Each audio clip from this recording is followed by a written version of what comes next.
I could tell he was getting like agitated, and he said, "Get in the car." And so I got scared and said no. And as soon as he noticed that I wasn't going to get in the car. While police pieced together timelines, bodies, and recorded confessions, TikTok was busy slowing down courtroom clips, zooming in on tattoos, and turning a killer into a fixation. Then Handsome Devil came out, and the illusion started to crack. Once the full story was laid out, it was hard to see the case the same way again. And this is where our story comes in, rooted in brutal truths rather than fantasy. The First Call. On the morning of October 7th, 2019, police in Cape Coral, Florida, were not responding to a murder. They were responding to a disturbance in a parking lot near a restaurant. A man and a woman had been seen arguing. Someone said the woman looked hurt. Someone else said a car had been taken. Officers arrived and found the woman, later identified as Mila, with visible injuries. Her face was bloody. Her arms and knees were scraped. She told police that her boyfriend, Wade Wilson, had attacked her and threatened to kill her. She also told them he had just gotten out of jail. While officers were still dealing with that scene, another officer located Wade Wilson nearby. He was shirtless and sitting inside a car that didn't belong to him. When asked what he was doing there, he gave short answers and avoided explaining where the car came from. He said he was waiting for his girlfriend. He said he didn't want any trouble because he was on probation. Police detained him briefly. They did not chase him when he drove away. At the time, they were dealing with a domestic violence complaint, not a homicide investigation. What officers did not know yet was that by the time they spoke to Wade Wilson that morning, one woman was already dead. Hours earlier, on the night of October 6th, Wilson had been at a bar in Fort Myers called Buddha Live. That is where he met 35-year-old Christine Melton and her friend. After the bar closed, they went back to Christine's home in Cape Coral. Her friend left later that night. Christine stayed. Christine Melton was strangled inside her home. Her body was left there. Wilson took her car and her phone and left. By the time police were dealing with the parking lot incident involving Mila, Wilson was already driving Christine's car. He was already using her phone, and Christine had not yet been reported missing. The second encounter. Later that morning, October 7th, 2019, Diane Ruiz left home to go to work. She was 43 years old, a mother, and she worked as a bartender. It was early, and she was following her normal routine. She did not arrive at her shift. Around the same time, Wade Wilson was driving through Cape Coral in a car that did not belong to him. It was Christine Melton's car. He was also carrying her phone. At that point, no one had reported Christine missing, and there was no alert tied to the vehicle. According to prosecutors, Wilson approached Diane Ruiz while she was on her way to work and asked her for directions. He told her he was trying to find a nearby school. It was a simple request, the kind people hear every day, and it gave him a reason to start a conversation without raising suspicion. Diane got into the car. What happened next was not witnessed by anyone else. Investigators later pieced it together through physical evidence, phone records, and Wilson's own statements. Inside the vehicle, Diane realized something was wrong and tried to get out. She did not succeed. Prosecutors said Wilson attacked her inside the car. He beat her and strangled her. At some point, he pushed her out of the vehicle. She was still alive when she hit the ground. Instead of driving away, Wilson turned the car around and drove over her. Then he did it again and again. Medical examiners later testified that Diane Ruiz had injuries consistent with being run over multiple times, in addition to blunt force trauma and strangulation. Afterward, Wilson left the area. When Diane did not show up for work and could not be reached by phone, her co-workers became concerned. They contacted police and reported her missing. A missing person alert was issued, and officers began trying to retrace her steps from that morning. As the hours passed, witnesses began coming forward. One person contacted police and reported that Wilson had confessed to stabbing someone. That information raised alarms, and investigators began looking for him in earnest. By that point, police were no longer dealing with isolated incidents. They had a missing woman, a suspicious vehicle, and a man they had already spoken to earlier that same day. The pieces were starting to line up. On October 11th, 4 days after Diane Ruiz disappeared, her body was found in a field near a Sam's Club in Cape Coral. The condition of her body showed extensive injuries. Officials confirmed that she was dead and that the cause of death involved multiple forms of trauma. As news spread, the urgency around finding Wade Wilson increased. He was located the following day after breaking into a local home. Police took him into custody without incident. At the time of his arrest, Wilson was no longer just a suspect in a domestic violence case or a stolen vehicle. He was now the common link between two women who had crossed his path within hours of each other and never made it home. Investigators would later say that the speed of the events on October 7th was part of what made the case difficult to stop sooner. There was no pause, no break in the timeline. One encounter flowed directly into the next. Before anyone knew what they were dealing with, by the time the full scope of the violence became clear, both Christine Melton and Diane Ruiz were already dead. And the focus of the investigation turned to what Wilson would say next: custody. Inside the interview room, Wilson was read his rights. The interaction was recorded. He acknowledged that he understood what was being explained to him. When detectives began asking questions, he did not give clear answers. He asked why he was there. He asked what he was being charged with. He avoided explaining where he had been or how he had ended up inside the house he was arrested in. When detectives brought up the incident involving his girlfriend Mila from the morning of October 7th, Wilson dismissed it.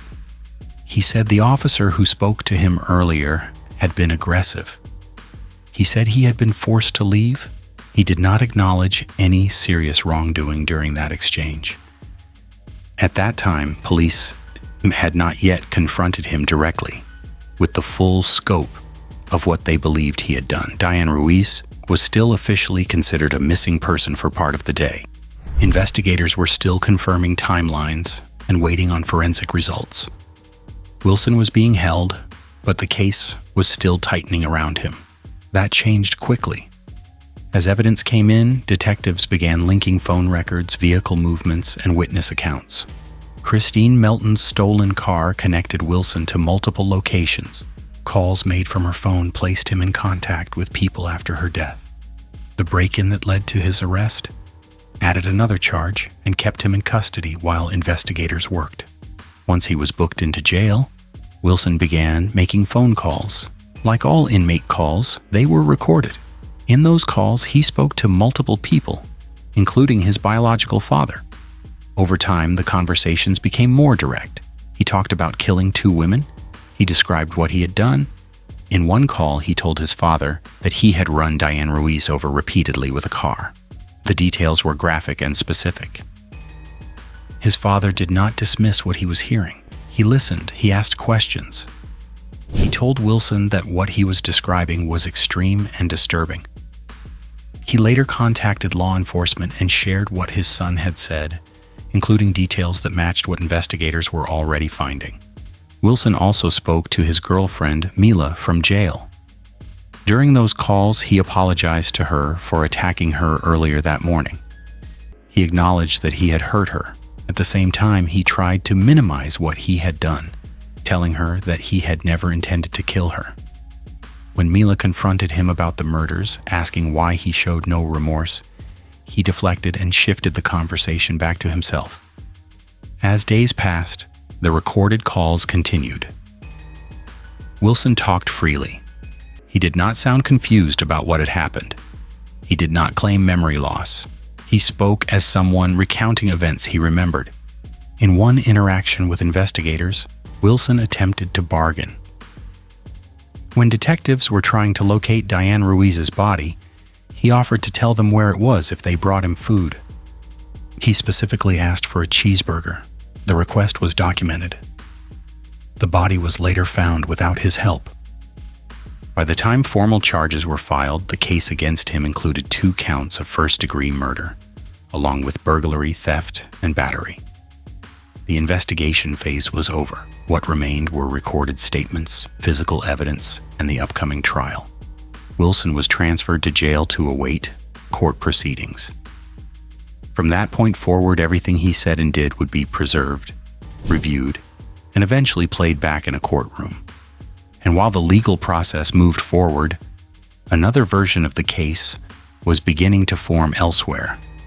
One built not from evidence or testimony, but from images, clips, and fixation.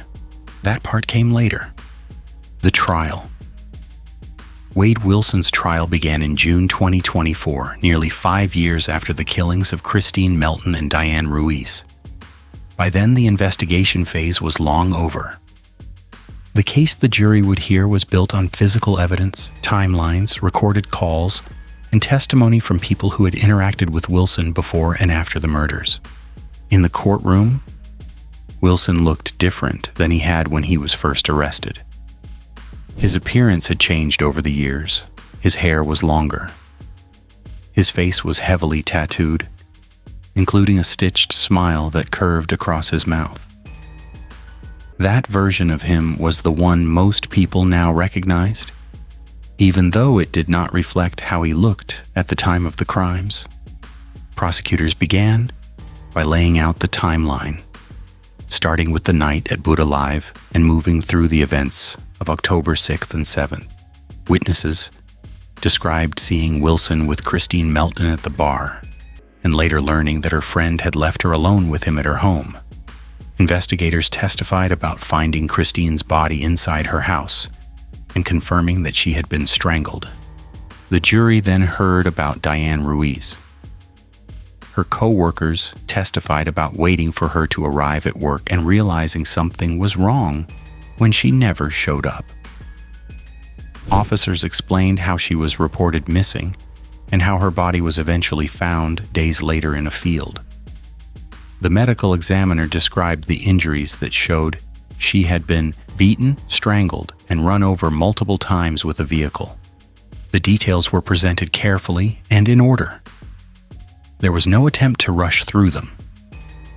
The prosecution focused on showing how closely the 2 cases were connected and how quickly the events unfolded.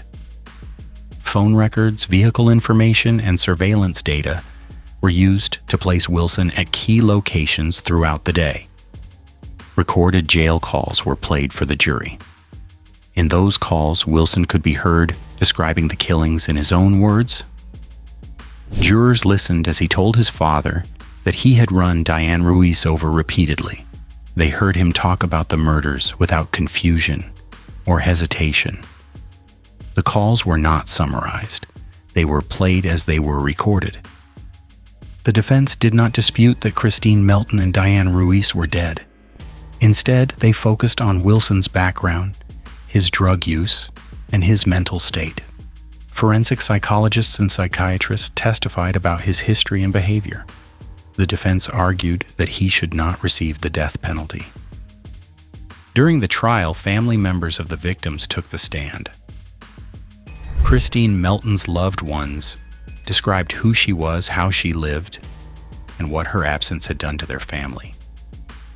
Diane Ruiz's children spoke about losing their mother and growing up without her.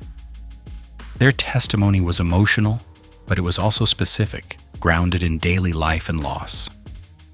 After closing arguments, the jury deliberated and returned verdicts. Wade Wilson was found guilty on all counts, including 2 counts of first-degree murder.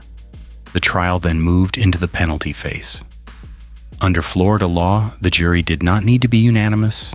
They needed at least 8 jurors to recommend death. After hearing further testimony, the jury returned its recommendation. For the murder of Christine Melton, 9 jurors voted for the death penalty. For the murder of Diane Ruiz, 10 jurors voted for the death penalty. The judge accepted the recommendation. Wade Wilson was sentenced to death. After the verdict. By the time Wade Wilson was sentenced to death, The legal part of the case was finished. The evidence had been presented. The jury had spoken. The judge had accepted the recommendation. On paper, there was nothing left to argue. Outside the courtroom, it was a different story. Long before the verdict was read, Wilson had already developed a following. Short clips from court hearings had been circulating for years, usually stripped of context and reduced to a few seconds at a time. Most of them focused on how he looked rather than what was being said. His face, his tattoos, the stitched smile, his posture at the defense table. Those images were shared far more often than explanations of the charges or the testimony. After the verdict, that attention did not fade. It increased. Videos continued to spread across social media platforms, often framed as edits rather than news. Music was added. Footage was slowed down. Screenshots were reused again and again. In many of those posts, Christine Melton and Diane Ruiz were not mentioned at all. Their names were missing while Wilson's name was repeated and stylized. Some of the attention turned personal. During recorded jail video calls, women contacted Wilson directly. Some expressed attraction. Some said they believed he was innocent. Others said they wanted to marry him. A few went further, asking him to have children with them. Despite knowing he had been convicted of killing 2 women and sentenced to death. From death row, Wilson continued to make headlines. At one point, he attempted to send out an autographed drawing with instructions for it to be auctioned. At another point, he filed a lawsuit against law enforcement agencies over the release of his jail calls, a lawsuit he later dropped. Each new detail, no matter how small, generated another round of posts. Wade Wilson now sits on death row in Florida. His legal fate is sealed even if appeals continue. The case itself is closed. What remains open is the question of how a story like this is remembered, and who it ends up being about once the courtroom lights are turned off. That is where this case truly ends.